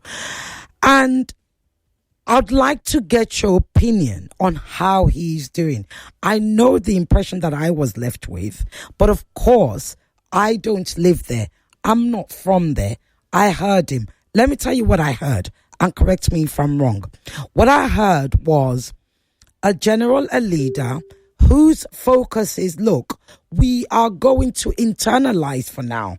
We're going to isolate ourselves from the world so we can actually build our country and reset what, do a reset, but it's a hard reset till we can do better. Once we're doing more better, or once we're stronger, we can then open ourselves up rather to the rest of the world. I paraphrase, like I said, that's 90 minutes that I've just paraphrased in that. That's the long and short of what I heard. What am I correct? Is that what you see? I think to some extent you're correct because there's a social resetting. There's a social resetting and a social rebooting, a social reorganization at all levels. When our children graduate from high school, they now have to go through military training, almost like what Nigerian high school graduates do, the public service, those youngsters that we see doing internships here and there, something like that, except that these youngsters have to actually go through military training and get educated on the history of the country. So there's also some aspect of rewriting of our history and our stories. So that's why I'm talking of a social rebooting, a social reorganization happening. On the economic ground, there's a lot of things also happening. That's right. He said so. Yes. Cannot understand that we've been here for so independent for so many years. And even a chair to sit down in an office, we have to bring it from somewhere else. The tile that we lay on our houses. In fact, if I may just interrupt you, one of the things I wished we had started this part like 20 minutes ago about Burkina Faso, but I wanted you to finish on Guinea-Bissau, and we only have about 8 minutes left. One of the things he said, again, correct me if I am wrong. One of the things I heard him say is, look, I've had to spend a lot of, when I came in, our boys, this is the military guys, our soldiers, they didn't have equipment, they weren't being paid, they were hungry, the morale was low. We had to bring them all back in, retrain all of them. I was part of that training. We then gave them equipment. They feel much better. We spent a lot of money on buying equipment, but we're not going to be buying anymore. Now we're going to start making our own equipment because we've told the people who sold it to us to come into our country and teach us how to make it. Is that correct? That's exactly what he said. And the direction is headed there. He's moving toward that direction, saying, why is it that for so many years, Africans don't have weapons and Africans always have to go and buy, even ammunition, we have to buy them. Yeah. Why is it that 100 years ago, thousands of years ago, Africans were actually able to make create their own technology, manufacture? Why is it that today we are able to manufacture? And his conclusion is that all of this is part of a larger scheme to maintain us under a certain position vis-a-vis the developed nations, and we're not going to be able to follow that. We're going to stop here. We're going to be able to do everything for ourselves, even if we're going to come out and work with our own hands toward that. I can see a little bit of Sankara coming out there, but it's not easy. Right. We So are used to so many things. So I'm going to ask you then, I have to interrupt you because of time. Then, as a Burkinabe, given that you've heard and you've confirmed everything he said, that I heard him say, you've confirmed it to be happening, or at least there's evidence of it happening and everything. This is a military leader, right? Sankara himself was a military leader. Does that then not give the impression, because a lot of young Africans are looking to Traore, they're not looking to our President Tinubu, or indeed to President Ramaphosa or any other they're looking to Traore, and they're saying, look, here's a young man, we don't care that he's wearing an army uniform, he's certainly changing the country, and he's representing Africa, because they all adore Sankara. If you can answer that in a minute, because I'm running out of time. The African youth have always sought a model, and they have seen that model in Traore, President Traore. And they shouldn't conflate the Burkina experience with the experience of other countries. Because if Burkina was doing well, if Burkina was doing equally, even a little bit like a country like Ghana or a country like Nigeria, if we were doing almost the same, perhaps we wouldn't have supported and embraced the military regime. Right. But it's because our situation was far worse. And that is why I always say it is so easy to satisfy the Burkinabe, because we have not used to getting anything done. You are starting from the bottom and now you're going up. So he can only... Yeah. So there's no way for him to lose. There's everything for him to win. To win. Everything he does is a victory. When he's building a road, people are applauding and saying, oh, we have never seen this road. Okay. Prof, let me interrupt you. I can pick one call. I have a message here. They'll never. I have a message here. Says, good day. I like the openness of your guests, but please, can you stop calling the regime of Mali, Burkina, and Niger as military junta? This is a narrative of foreign media. So far, the military are working for the good of the people and loved by the people. They have been fighting against terrorism and development in the same time. Thank you. Well, you didn't put your name, but yes, thank you for your message. Right, Prof? Hold on, let me answer this quickly. Hello? Hello, very quickly, 30 seconds. Hello. Hello, Cecil Gay. Good evening. Good evening, very quickly, please. Yes, my name is Ige from Badagry. Go ahead, very quickly. ECOWAS is quick in condemning the military the coup d'etat.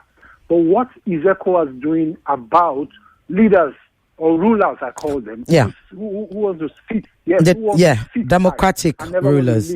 Yes, thank you. Never want to leave power. Thank you. Right, there you go. You've got two there. The first one I read out to you.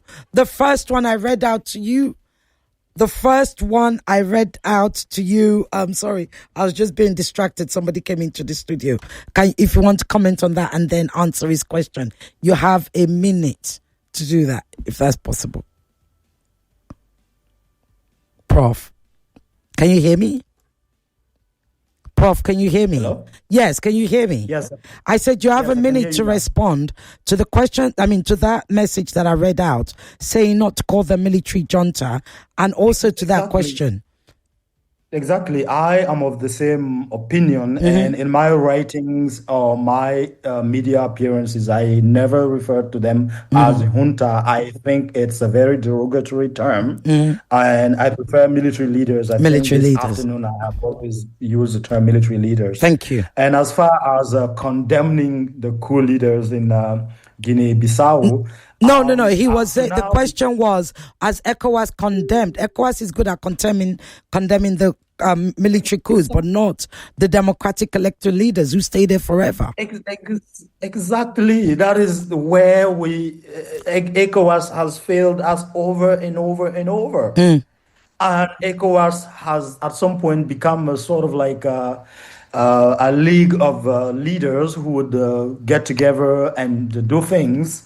And they have lost sight of the ECOWAS of the people. That's one thing.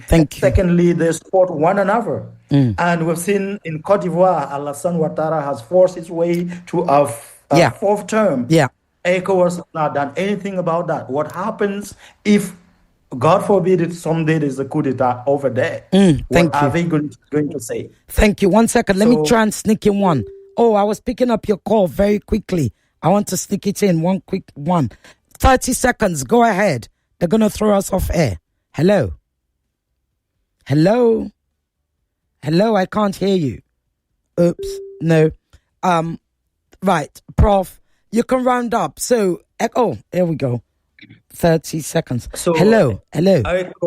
Hello. 30 seconds, quickly. My name is Shola from August. Go ahead, Shola, 30 seconds. I wish every African leader has the spirit of Traore of Burkina Faso. That's what I have to. Okay. Thank you. Thank you, Shola. That's Shola. He wishes every African leader has the spirit of General Traore of Burkina Faso. I'm going to leave you to close. Just close for us in 30 seconds. What message would you like to leave us with? Well, have you come back to talk about Burkina Faso, by the way? Absolutely, I wouldn't mind that at all. President Traore is doing what he can do, and he is mobilizing. He has a lot of phenomenal people around him working. It's not always what the media is saying about him. It's not always true. It's not always factual on the good side and the bad side. But we know here in Burkina Faso that he's working for us. A lot of people are also standing against him, and those are the career politicians and the lackeys. That is happening. As far as what is happening in Guinea-Bissau, ECOWAS this is a homework for ECOWAS. And the lives of the people in Guinea-Bissau are on the line, and they better act decisively and correctly. Thank you. Dr. Lassan Ouedraogo, I got it right this time. He is a professor. Yes, you got it right. He is a professor at Nazi Bonny University. You are listening. Thank you. Thank you so much. We'll have you back, Doc. Thank you. You're most welcome. Thank you. God bless you. Thank you. Let's talk. Introducing So Clean Pink Detergent, Nigeria's first pink detergent innovation, specially formulated to make your clothes look and smell amazing. It's with 2 times perfume, so every wash releases a burst of long-lasting fragrance. It's soft on clothes with color guard that leaves your colored clothes vibrant and bright. So Clean Pink delivers great cleaning while treating your fabrics to a touch of luxury. Feel the pink with So Clean, the #1 pink detergent. Every meal I cook must taste just right. Rich, delicious, full of love. We hear you. Your Maggie Star in double cubes. Double the flavor, double the convenience. The same trusted taste you love. Maggie Star Double Cubes. Made from fermented soya and other selected ingredients for that deep flavor and quality that only Maggie brings to your dishes. Absolutely delicious. Get Maggie Double Cubes today. Me and Maggie, so good together. Happy birthday, Ogami! Now, wow.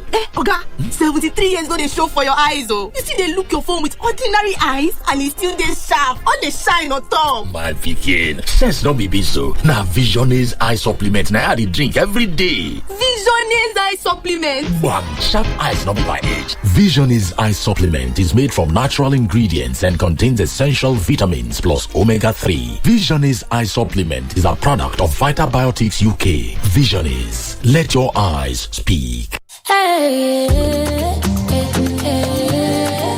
hey.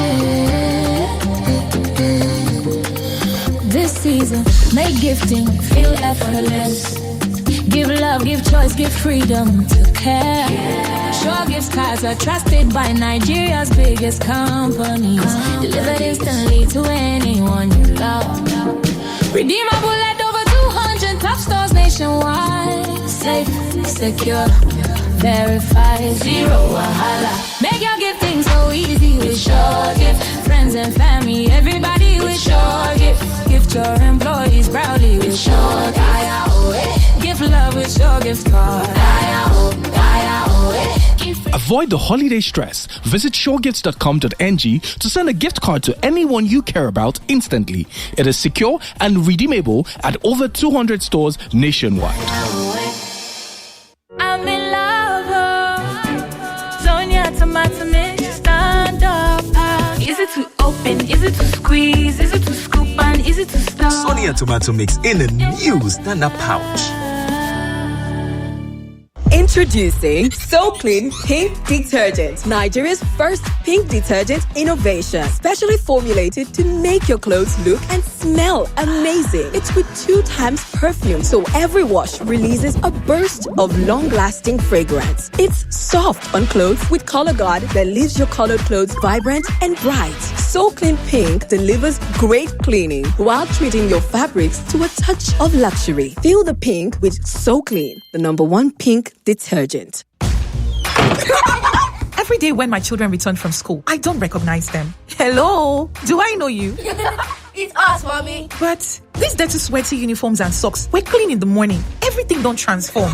I understand though. School is hectic. It takes energy to come home this transformed. So I make sure they have some nutritious Milo at breakfast. Your kids need nourishing energy. Give them Milo at breakfast. It has nutrients that support energy release to help them get the most out of their day. Milo, energy to go further. Milo. When life tries to hold me down. Whether you're chilling with your friends, in town with your clique, watching a movie with your bestie, turning up at parties for the jollof, or just chilling at home by yourself, reach for a refreshing bottle of Razzle. Razzle your world and express yourself with the new and exciting flavors of Razzle. Cola, orange, and lemon. Razzle your world. Update. Here's the gist. New Good Mama detergent delivers express cleaning and fragrance boosters for extra freshness. All in a fresh new pack made for your upgrade. Try it today. Good Mama, the washing is fast. Good Mama, my fabric is smelly fresh. Good Mama, express cleaning. Good Mama, my laundry reason to smile. There's a reason she's a good mama. Express cleaning, extra fresh. This is where it all connects, all in one place. GPS Owike and Co. are suspended because they've been engaging in anti-party activities. Did he not campaign for Labour Party in Lagos State? It's just my pocket. Withdrawing police details from VVIP people. Tomorrow we'll call the people to come and join military. The news, conversation, information, and discussion.